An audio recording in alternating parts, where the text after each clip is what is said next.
Movie की शुरुआत में जंगल के बीच एक शानदार रोड को दिखाते हैं जिसमें मार्टिना नाम की लड़की कार में जा रही होती है। वो अपने फ्रेंड्स ह्यूगो और लूसी के साथ उनके फॉरेस्ट होम जा रही होती है। ह्यूगो और लूसी बुजुर्ग हैं और लगता है वे मार्टिना के कलीग्स हैं। वहाँ का घर और आसपास की जमीन भी उन्हीं की होती है और तीनों जंगल में शिकार करने और हॉलिडे एंजॉय करने आए होते हैं। उन्होंने प्लान किया होता है कि वे रोज एक जानवर का शिकार करेंगे और उसका टेस्टी खाना बनाकर खाएंगे। वहाँ पहुँचते ही लूसी थक जाती है और ह्यूगो से कहती है कि पास के गाँव में एक पब है, चलो वहाँ जाकर 2 पैग मार कर आते हैं। ह्यूगो भी मान जाता है और वे मार्टिना से कहते हैं तुम घर लॉक करके आराम करो, हम सुबह होने तक वापस आ जाएंगे। और ये कहकर वे बाहर चले जाते हैं। अगले दिन सुबह जब वे नहीं लौटते तो मार्टिना उन्हें ढूंढने लगती है। फिर वो पहाड़ों के बीच एक बहुत ही संकरे रास्ते से होकर गाँव की ओर चल रही होती है। ह्यूगो और लूसी का पालतू कुत्ता भी उसके आगे चल रहा होता है। अब अचानक कुत्ता बहुत भौंकने लगता है और वहीं रुक जाता है। मार्टिना आगे चलती है तो किसी चीज से टकराती है और मार्टिना ये देखकर हैरान हो जाती है क्योंकि वहाँ कुछ भी नहीं होता। तो आखिर उसे क्या रोक रहा है? वो हाथ लगाती है तो पता चलता है कि उस स्पॉट पर एक इनविजिबल दीवार है जो आंखों को नहीं दिखती लेकिन बहुत ही मजबूत है। मार्टिना बहुत कोशिश करती है पर ना तो वो उसको तोड़ सकती है और ना ही उसे क्रॉस कर सकती। कुछ देर दम लगाने के बाद वो थक कर बैठ जाती है और थोड़ी देर बाद फिर कोशिश करती है और फिर बैठ जाती है। कुछ घंटे बाद वो घर वापस जाने का फैसला करती है और कुत्ते को साथ लेकर चल देती है। अगले दिन सुबह वो फिर उस रास्ते से चलकर जाती है। कहीं मैं पागल तो नहीं हो गई? शायद वहाँ कोई दीवार ही नहीं है, ये मेरा वहम ही होगा। इस तरह सोचकर वो फिर उस जगह पहुंच जाती है लेकिन अब भी वो उस जगह को क्रॉस नहीं कर पाती। उसे अब जरा डर लगने लगता है। वो फिर से घर लौट रही होती है कि रास्ते में एक बुजुर्ग कपल को देखती है और लगता है वे कुछ काम कर रहे हैं। उन्हें देखकर मार्टिना को तसल्ली होती है और वो हेलो हेलो कहकर उन्हें पुकारती है। जब वो पास पहुंचती है तो वहां पर भी उसे कोई इनविजिबल चीज रोक रही होती है। लगता है यहाँ भी एक इनविजिबल दीवार है। इतना ही नहीं, उन दोनों बुजुर्गों को देखकर लगता है कि वे इंसान नहीं पुतले हैं। अब मार्टिना अपने बाइनोकुलर से उन्हें क्लोजअप में देखती है तो उसे लगता है कि वे इंसान ही हैं जो वक्त के किसी पल में रुक गए हैं और वहीं फ्रीज हो गए हैं। मार्टिना सोचती है कि इस इनविजिबल दीवार के उस तरफ सभी लोग मर चुके हैं और इन्हीं दृश्यों के बीच वो उस जंगल में अपने दिन काटने लगती है। रोज की तरह वो एक दिन जंगल में चल रही होती है कि अचानक उसे एक गाय दिखती है। पहले तो मार्टिना डरकर दूर भागती है लेकिन फिर वो अपने अकेलेपन के बारे में सोचकर गाय को भी साथ ले लेती है। लगता है गाय की मैटिंग हो चुकी थी और वो रोज दूध देती है। इससे मार्टिना अपना चाय और कॉफी बना लेती है। बदले में वो गाय के लिए बहुत सारा घास काट कर लाती है और बहुत मेहनत करके उसकी देखभाल करती है। एक दिन मार्टिना घर के पीछे वाले रास्ते से अपनी कार लेकर जा रही होती है कि कुछ ही दूर पर गाड़ी किसी चीज पर जोर से टकरा जाती है। लगता है वहाँ भी इनविजिबल दीवार है। वहाँ से लगभग 20 फुट की दूरी पर एक और कार भी इसी तरह रुकी होती है। तब वो अंदाजा लगाती है कि इस इनविजिबल दीवार की थिकनेस लगभग 20 फुट है।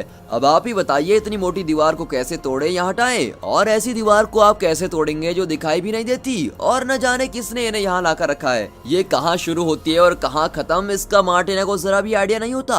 अब इस परिस्थिति में उसे क्रॉस करना तो नामुमकिन है। ये सोचकर वो मायूस हो जाती है और घर लौट आती है।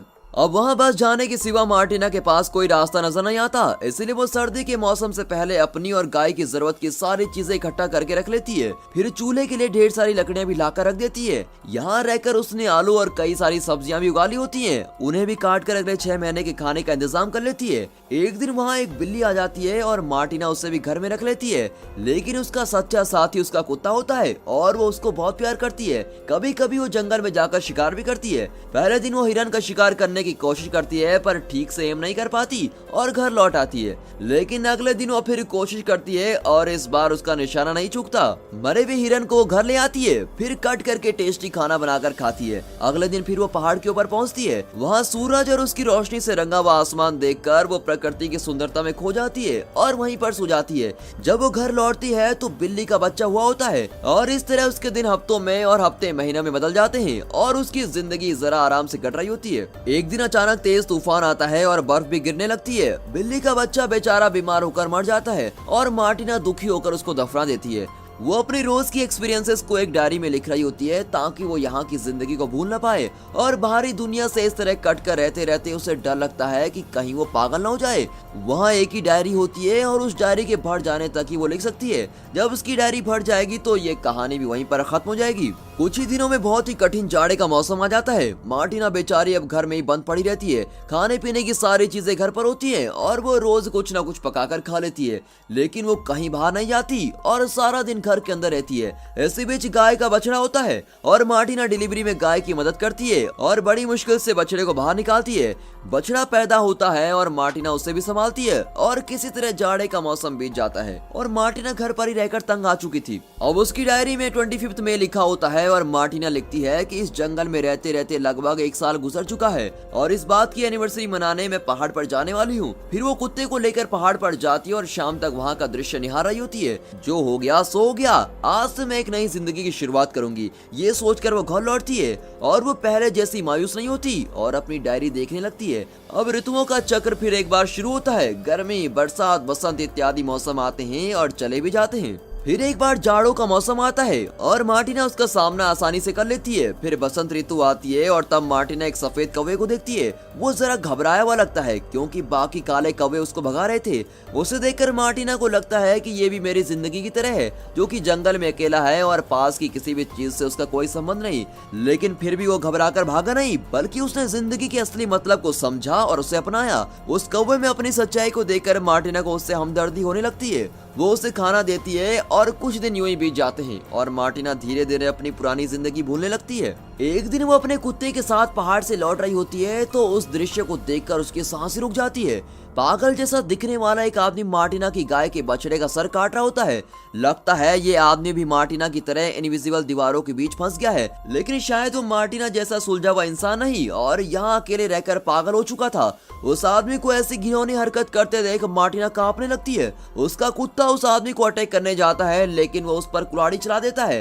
ये देखकर मार्टिना पीछे के दरवाजे से घर में जाती है और अपनी बंदूक लेके आती है, लेकिन तब तक बहुत देर हो चुकी थी और बछड़ा मर गया होता है। मार्टिना के परिवार के दोनों सदस्यों को घायल करने वाले आदमी पर उसे बहुत गुस्सा आता है और वो उस आदमी को लगातार शूट करके मार डालती है। वो बछड़े के पास भागती है जो मर चुका होता है। फिर वो कुत्ते के पास जाती है और उसे गोद में लेकर रोने लगती है। कुछ देर में बेचारा मर जाता है। मार्टिना उस पागल आदमी की लाश को खींच के लेके जाती है और पहाड़ से नीचे धकेल देती है। फिर वह उस बछड़े और अपने कुत्ते को बड़े सम्मान के साथ दफनाती है और उनका अंतिम संस्कार भी करती है। अगले दिन से वो अपनी इस अकेली जिंदगी को भी अपना लेती है। अपनी गाय को घास चराने ले जाती है। इस साल भी वो आलू और कई फल उगाती है और दोबारा जाड़े का मौसम आता है। फिर एक दिन वो डायरी में फरवरी 25 लिखती है। यही डायरी का आखिरी पन्ना होता है। इसके बाद जो भी होगा वो नहीं लिख पाएगी। उन बातों को उसे अपने दिल में रखना होगा और इस उम्मीद में बाकी की जिंदगी गुजारनी पड़ेगी कि उसे यहाँ से कोई लेने आएगा। उसके चारों ओर की ये इनविजिबल दीवार किसी तरह गिर जाए और इस जंगल से बाहर का रास्ता खुल जाए। इसी प्रार्थना के सिवा वो और कुछ नहीं कर सकती। पन्नों के खत्म हो जाने से वो लिखना बंद कर देती है और दोस्तों हमारी ये मूवी भी यहाँ पर खत्म होती है। जिंदगी ऐसी है दोस्तों, इसमें हमें दी एंड नहीं ढूंढना है, बल्कि ये जैसी भी है उसी रूप में खुशी से अपनाना है। लक्ष्य जरूरी है लेकिन असली सीख तो हमें रास्ते में मिलती है ना दोस्तों। तो इस बात पर इस वीडियो को एक लाइक और चैनल को सब्सक्राइब जरूर कीजिए और हाँ साथ ही अपने फ्रेंड सर्कल में इस वीडियो को शेयर जरूर कीजिए। And finally thanks for watching.